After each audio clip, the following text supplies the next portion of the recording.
ఉదయం 10:25 మీ పిల్లల్ని స్కూల్కి పంపిస్తే పంపించేసి వాళ్ళు వస్తామంటే వాళ్ళని తీసుకుని మన గోశాలకి వచ్చేసేయండి.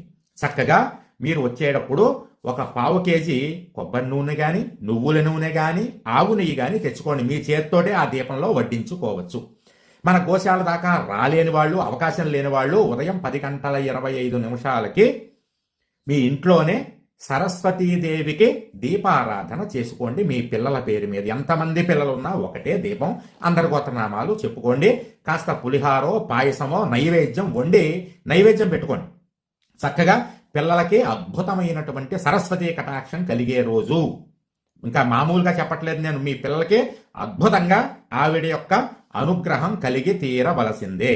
మన గోశాలకు వచ్చిన వాళ్ళకి, పిల్లలకి, పెద్దలకి అందరికీ కూడా నేను భైరవ దండం, విద్యార్థులకి సరస్వతీ దండం ఆ రోజు కొట్టడం జరుగుతుంది. జయం.